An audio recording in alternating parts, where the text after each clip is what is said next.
I want you to try something for me. Look at your hand. I'm serious. Actually do it. Hold it up. Notice the color of your skin, the creases in your palm, that little scar you got years ago that you forget about until moments like this. Feel the warmth radiating off your fingers. You're looking at the most familiar object in your universe, something you've seen every single day of your life. Now here's the thing. None of that is real. Not the color, not the texture, not even the warmth. What you're experiencing right now, right this second, is a kind of desktop interface, a simplified icon that your brain renders in real time so you don't have to deal with the incomprehensible mathematical structure underneath. Your hand isn't what you see. What you see is a symbol your nervous system invented because the truth is too expensive to compute. And here's the part that should genuinely unsettle you. Evolution. The process that built your eyes, your brain, your entire perceptual apparatus over hundreds of millions of years. It didn't build them to show you the truth. It built them to keep you alive. And those two things are not the same. Not even close. A cognitive scientist named Donald Hoffman spent 30 years trying to prove this wrong. He ran the simulations. He did the math. He published the theorems. He couldn't disprove it. And what he found instead is worse. Much worse. He found that natural selection doesn't just fail to reward truthful perception. It actively punishes it. Organisms that see reality as it actually is go extinct. Let that settle for a second. The book is called The Case Against Reality: Why Evolution Hid the Truth from Our Eyes. It was published in 2019. Hoffman is a professor of cognitive science at the University of California, Irvine. He's been studying perception and consciousness for over 3 decades. He has a TED Talk on this topic with over 11 million views, which tells you something. There is a massive, hungry audience for this idea, and I think I understand why. Because once you see what Hoffman is actually arguing, you can't unsee it. Paradoxical, I know. A video about the unreliability of seeing that changes how you see. But that's exactly what happened to me. Now, I'll be honest, I don't agree with everything in this book. Some of his later arguments about consciousness get speculative in ways that made me uncomfortable. I'll tell you when we get there. But the core argument, the mathematical proof, that part isn't speculation. That part is airtight. And it's one of the most disturbing ideas I've encountered in years of making these videos. So let's start where you'd expect. Let's start with the obvious stuff. The things your brain gets wrong that you already sort of know about. And then I'll show you why the obvious stuff is just the surface of something far deeper. You've seen optical illusions before. You know the checkerboard shadow illusion. 2 squares that look like completely different shades of gray, but are actually identical. You know the dress. Was it blue and black, or white and gold? You've seen the spinning dancer that seems to rotate in both directions, depending on your mood, or your brain chemistry, or, honestly, nobody fully understands why. But those are parlor tricks. They're fun, they're surprising, but they feel like glitches. Edge cases. Exceptions that prove the rule. Your brain is mostly accurate, right? It just makes these cute little mistakes at the margins. Wrong. The mistakes aren't at the margins. The mistakes are the system. Let me give you some examples that aren't optical illusions. They're just facts about how your visual system works that you've never thought about because, well, why would you? First, your eyes have a blind spot. Right now, there's a region in each eye where the optic nerve connects to the retina. And in that region, there are 0 photoreceptors. You literally cannot see anything there. It's not a tiny spot either. It's big enough to fit about 17 full moons. So what do you see in that region? Not a black hole, not a gap. Your brain fills it in. It looks at the surrounding area and just makes something up.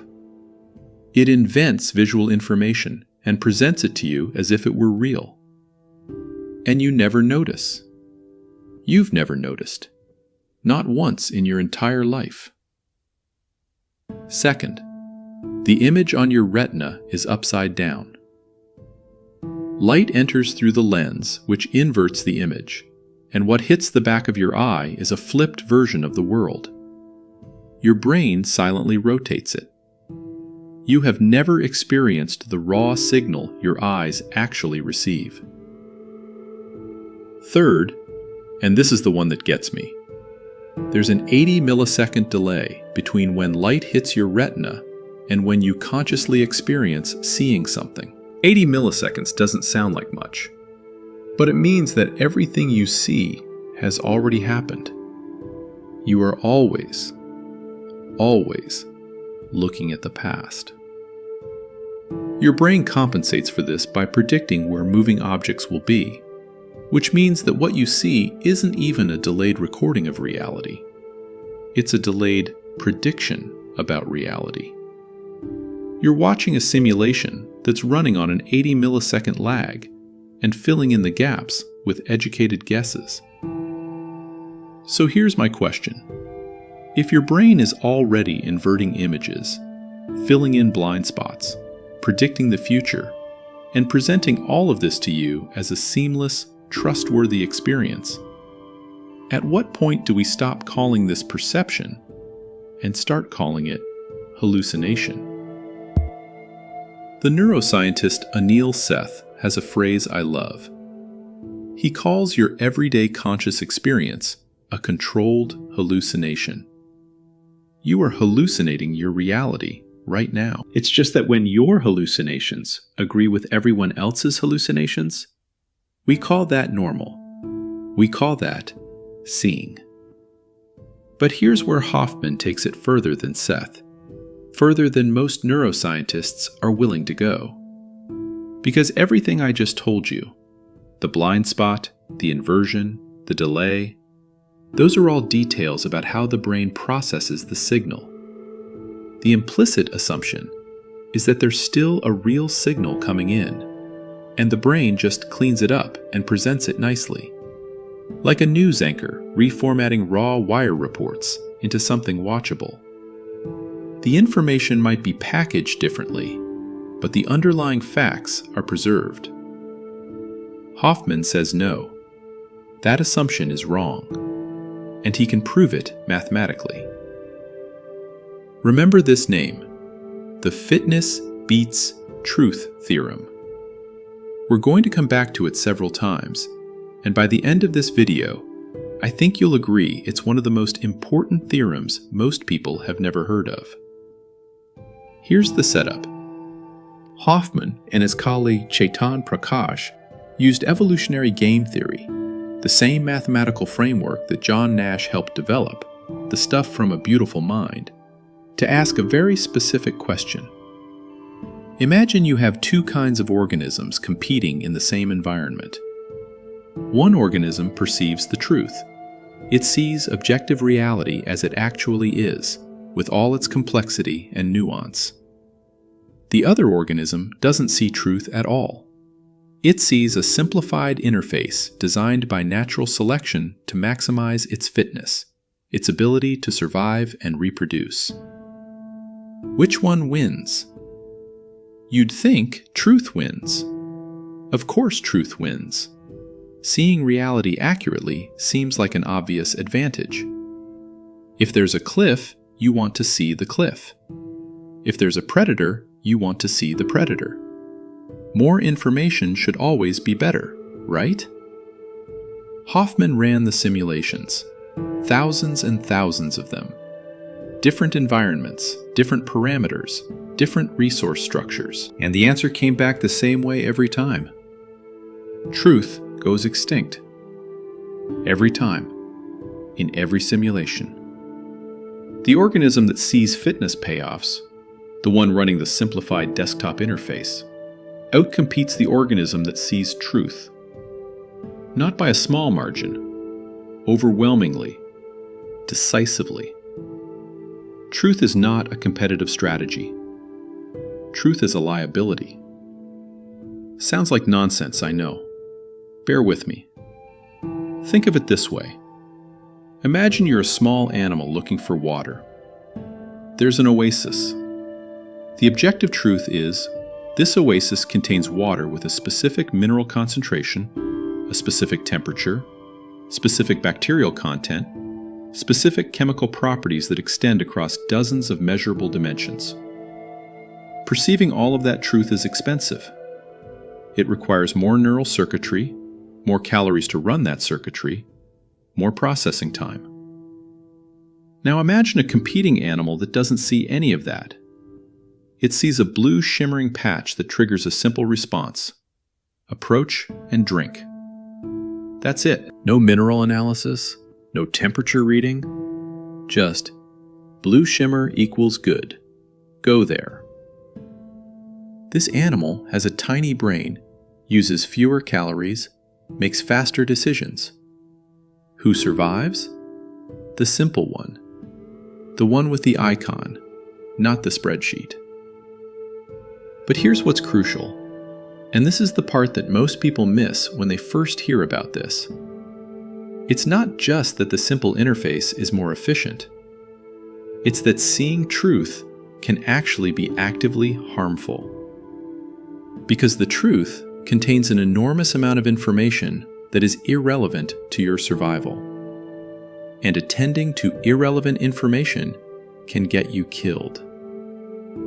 If you're analyzing the mineral content of the water while a predator approaches, you're dead.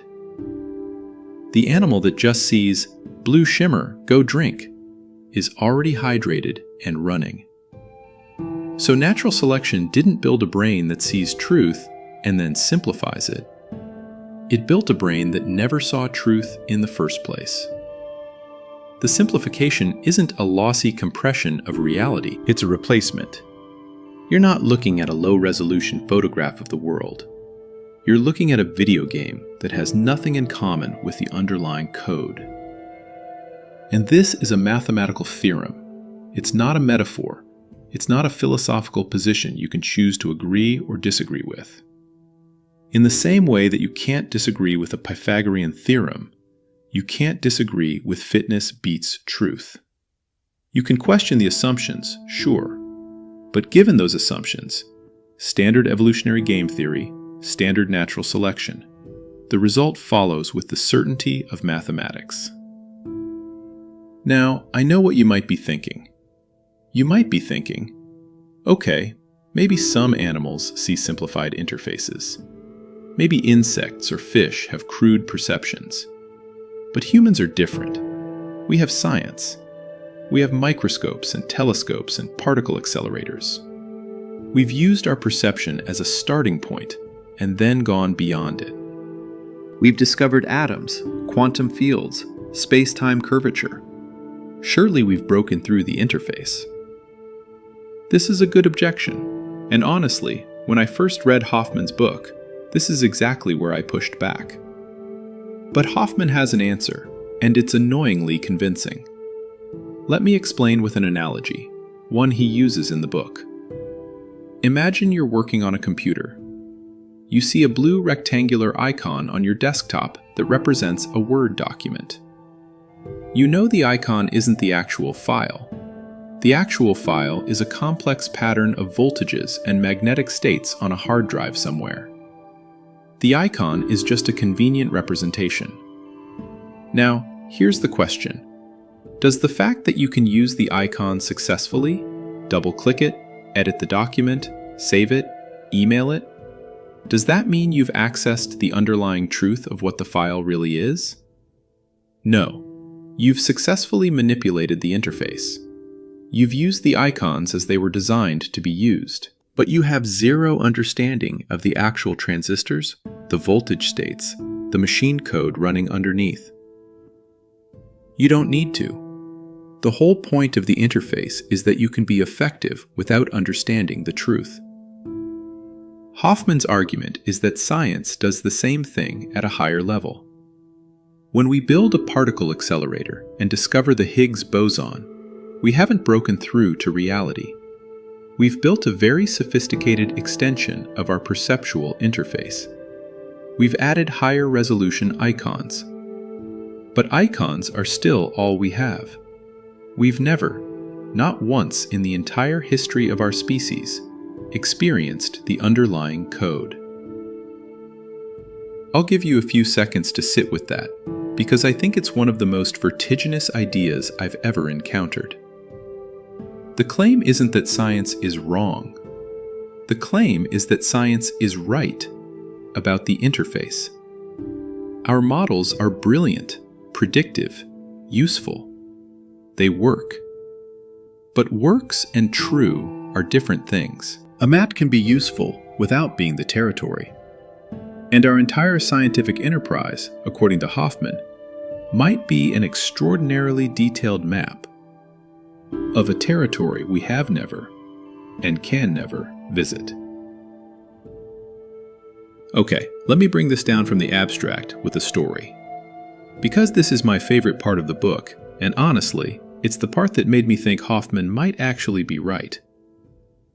In the 1980s, in the outback of Western Australia, entomologists noticed something disturbing. The Australian jewel beetle, a gorgeous, glossy brown insect, was dying off. Not slowly, rapidly. Males were abandoning the females entirely. The species was heading for extinction, and nobody could figure out why. Then someone noticed what the males were actually doing. They were trying to mate with beer bottles. I'm not kidding. Brown, stubby beer bottles that had been tossed into the outback by road crews. The bottles were brown, glossy, and had little dimples near the base that to the beetle's perceptual system mimicked the texture of a female beetle's wing casing. Except the bottles were bigger, much bigger. And in the beetle's interface, bigger meant better. The males would land on these bottles and attempt to mate with them until they died of dehydration or were eaten by ants. They preferred the bottles to actual females. The beetle's perception wasn't broken.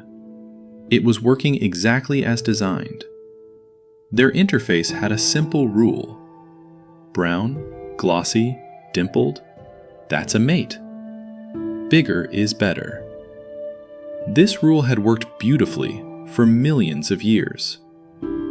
Then humans introduced an object that hacked the interface. The beer bottle was a super stimulus. It triggered the mating response more intensely than any real beetle ever could. Now, before you laugh at those stupid beetles, before you feel safely superior in your human intelligence, I need you to think about something. What are your beer bottles? Seriously. What in your environment is triggering ancient fitness responses at a magnitude that real stimuli never could? Hoffman doesn't linger on this, but I will, because I think it's important. Pornography is a beer bottle. It triggers mating circuits with super stimuli that no real human could match. Social media is a beer bottle. It triggers status monitoring circuits with a feed of social information more intense than any tribe of 150 people could produce. Junk food is a beer bottle. Sugar, fat, salt concentrations that never existed in the ancestral environment, lighting up reward circuits designed for scarcity. If you've watched my video on the Fermi paradox, and if you haven't, go watch it after this. You'll remember I talked about the concept of a great filter, something that reliably destroys civilizations before they become interstellar. I proposed that one candidate for the filter is a civilization's tendency to become addicted to its own reward circuits. Pleasure traps. And what Hoffman's work suggests is that these traps aren't accidents. They're built into the architecture of perception itself. Our interface was designed for a world that no longer exists, and every time we build something that exploits the interface, which is what technology fundamentally does, we're building beer bottles for humans. Anyway, remember the Beatles. We're coming back to them. Let's go deeper, and I mean that literally. Deeper into the question of what's actually out there if our perception is just an interface. You probably learned in school that color is a wavelength of light. Red is around 700 nanometers. Violet is around 400 nanometers. And the rainbow is what happens when white light gets separated into its component wavelengths. This is mostly accurate as far as physics goes. But here's the catch. Wavelength is not color. Color is an experience. It happens inside your skull, not out in the world. Let me make this concrete. A wavelength of 580 nanometers hits your retina. Certain cone cells respond, signals get sent to your visual cortex, and somewhere in that processing chain, you experience yellow. But yellow doesn't exist out there. There is no yellow in the electromagnetic spectrum. There's a wave oscillating at a particular frequency. The universe is not painted. The universe has no color at all. Color is an icon your brain renders, a tag it attaches to certain wavelengths to help you categorize and respond to them quickly. Same with sound. Out there, in the physical world, there are pressure waves, molecules bumping into each other in longitudinal patterns. That's it. Silence and noise are brain inventions. The universe is utterly, eternally silent. Same with smell. Same with taste. Same with temperature. Your feeling of warmth when you hold a cup of coffee. That's not out there. Molecules are vibrating faster, sure, but the experience of warmth is a qualia, a felt quality, that exists only inside your nervous system. So strip it all away. Remove color. Remove sound. Remove smell, taste, touch. Remove hot and cold. What's left? Nothing you'd recognize. Nothing you could picture, because picturing is itself a visual process, and vision is part of the interface. You cannot imagine reality without the interface. The very act of imagining uses the interface. You're trapped inside it, and you have been your entire life. Pay close attention to this next part, because this is where Hoffman diverges from most neuroscientists, and where the book gets genuinely radical. Most scientists would agree with everything I just said. Color is constructed. Sound is constructed. The brain builds a model. That's standard neuroscience. But most scientists still assume that there's a physical world underneath. Atoms, quantum fields, space-time, that exists independently of perception. You take away the observer, and the atoms are still there, doing their thing. Physical reality is the substrate. Consciousness is something the substrate produces. Hoffman flips this completely.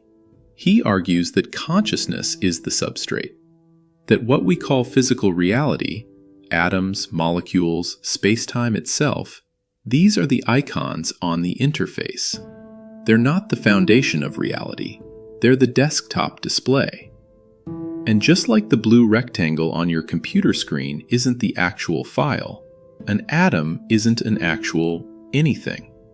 It's a symbol, a useful fiction that our scientific instruments, which are themselves extensions of our perceptual interface, present to us because that's the level of description we're equipped to operate at.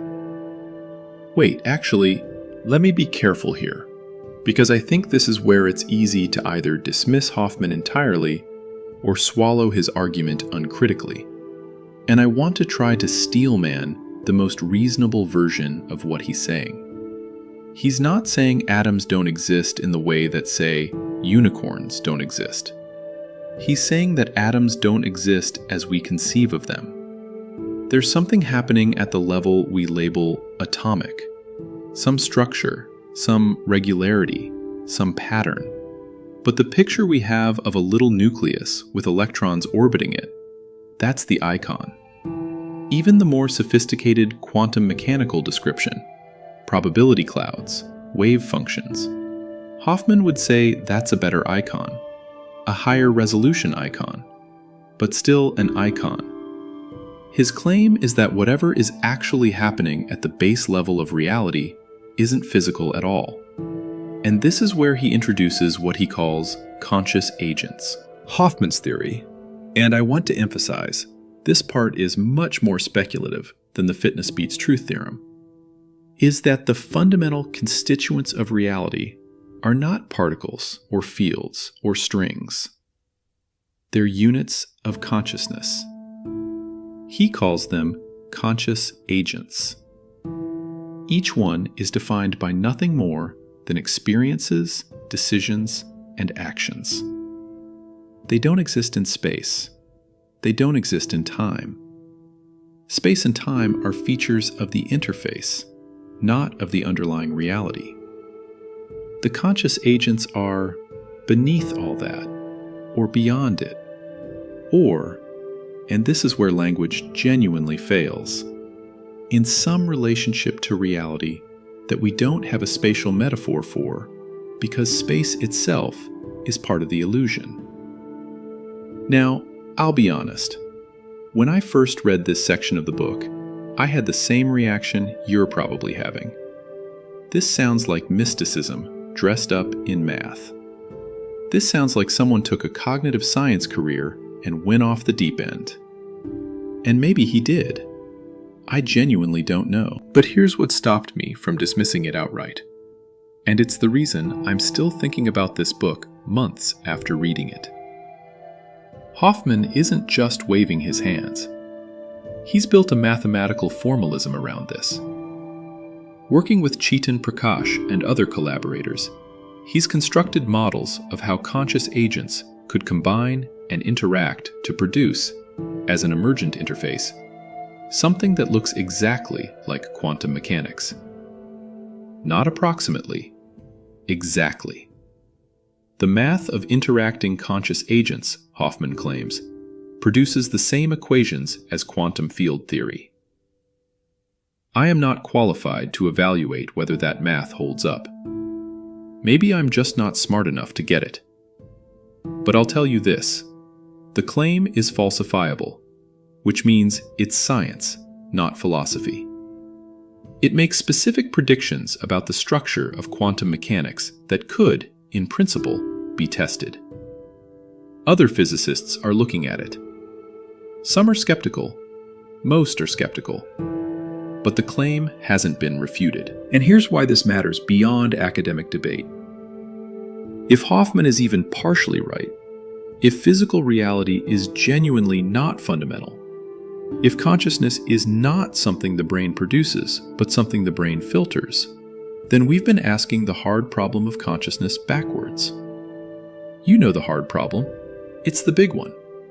The question that's kept philosophers and neuroscientists up at night for decades. How does subjective experience arise from objective matter? How does the mushiness of a brain produce the redness of red, the pain of pain, the what it's likeness of being you? If you start from the assumption that matter is fundamental, this problem seems impossible. You stare at neurons and neurotransmitters, and you cannot find the experience anywhere. It's the explanatory gap, the hard problem. But if Hoffman is right, there is no hard problem. Because consciousness doesn't arise from matter. Matter arises from consciousness. The hard problem was only hard because we were looking through the wrong end of the telescope. And this is where it gets really interesting.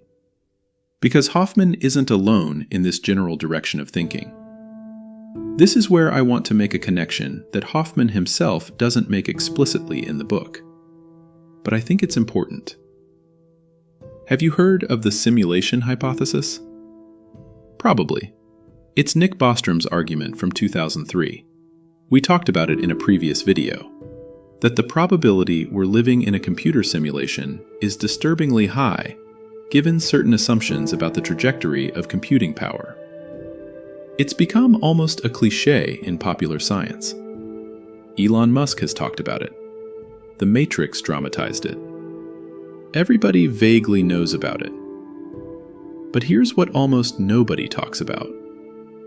If Hoffman's argument is correct, the simulation hypothesis becomes trivial, almost irrelevant.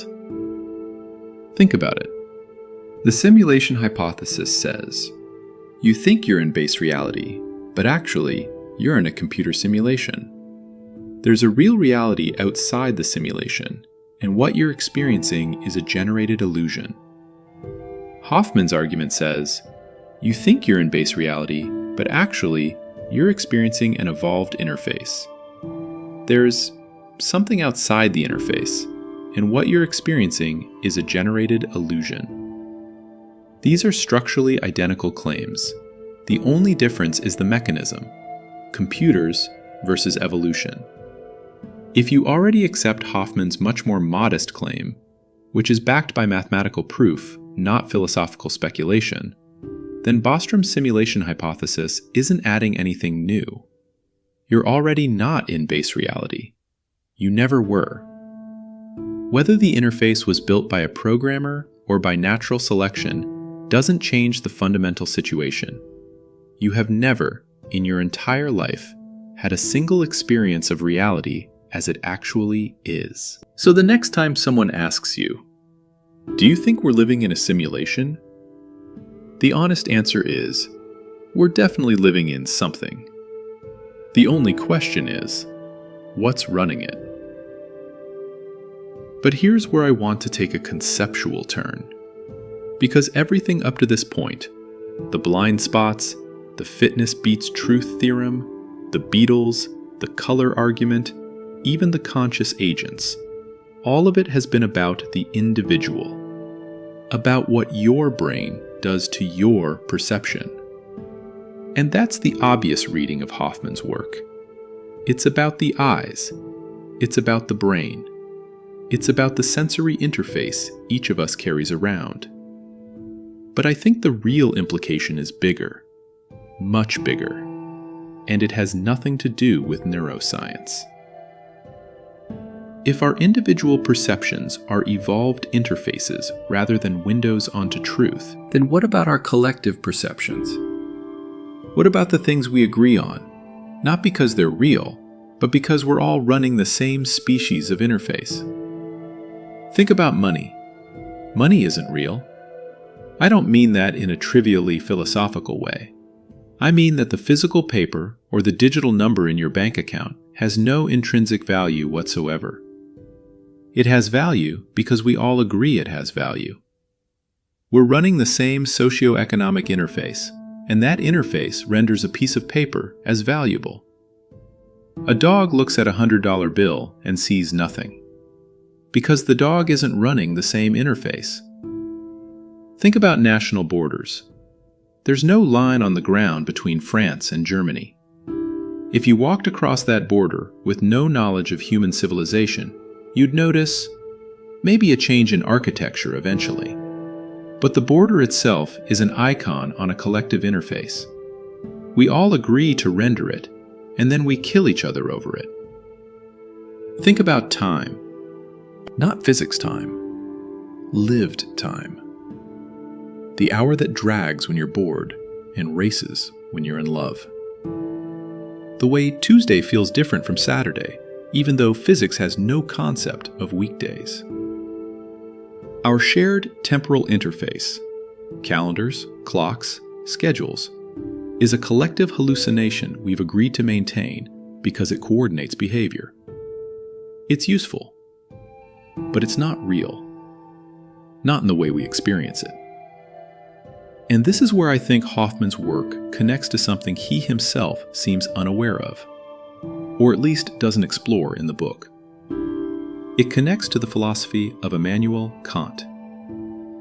250 years ago, Kant proposed something that made him one of the most important thinkers in human history, and also one of the most frustrating. He said that we never experience things in themselves, the Ding an sich. We only experience phenomena, things as they appear to us, filtered through the structures of our minds. Space, time, causality. These aren't features of reality, Kant argued. They're features of the mind that the mind projects onto reality to make it comprehensible. For 2.5 centuries, this was considered philosophy. Deep philosophy, respected philosophy, but philosophy. An argument you could entertain or reject based on your temperament.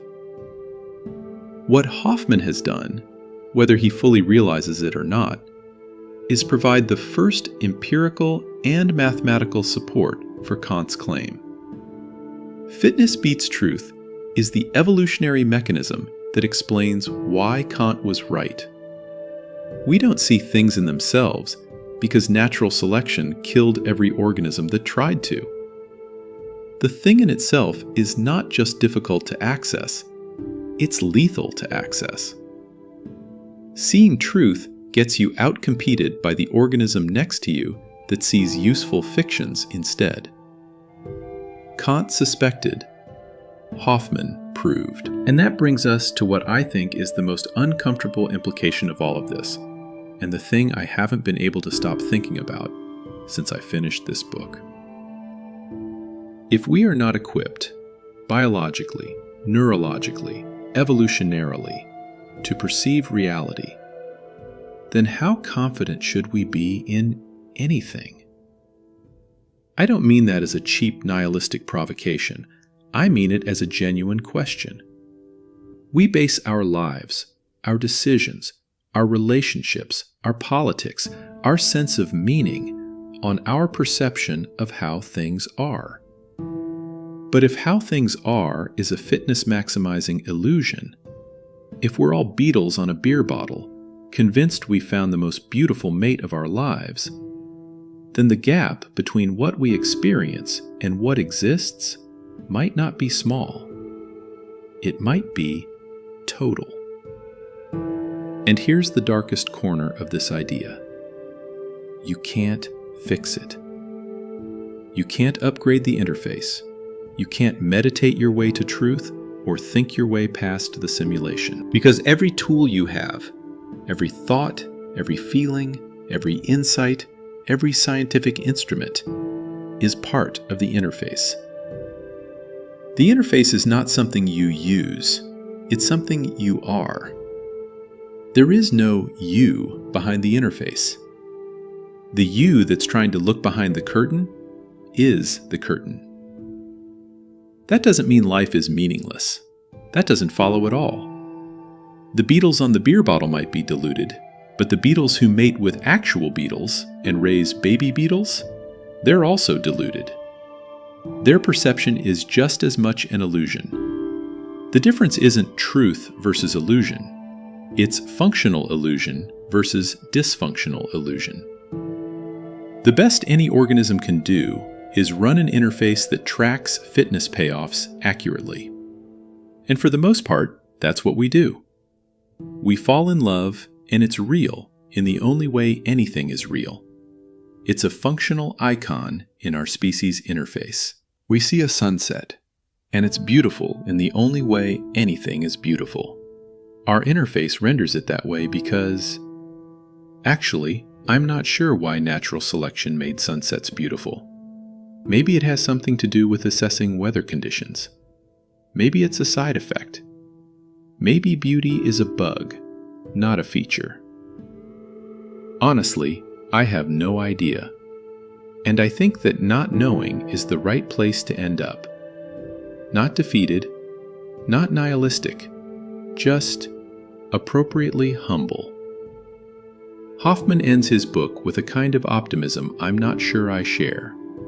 He thinks that by understanding the interface, we can begin to develop a science that goes beneath it, a mathematics of consciousness that could eventually describe the territory, not just the map. Maybe. I hope he's right. But the history of science suggests that every time we peel back a layer of illusion, we find another layer underneath. And the possibility that there's always another layer, that base reality is not just currently hidden, but inherently inaccessible, is something we might have to learn to live with. Which brings me to Kant one more time. Late in his life, Kant was asked whether his philosophy, the idea that we never see things as they really are, depressed him. His response has stayed with me since I read it years ago, long before I encountered Hoffman. He said no. He said that the limits of knowledge make room for faith. Not religious faith, necessarily, but faith in the sense that there's something more. That the world is larger than what we can see. That the interface, for all its limitations, is pointing at something real. Something we can feel, even if we can never perceive it directly. I don't know if that's true, but I find it beautiful that the man who proved we're trapped behind a wall also found that the wall itself was worth marveling at. Tonight, when you turn off the lights and close your eyes, for a moment, the simulation dims. The colors disappear. The shapes dissolve. The interface goes quiet.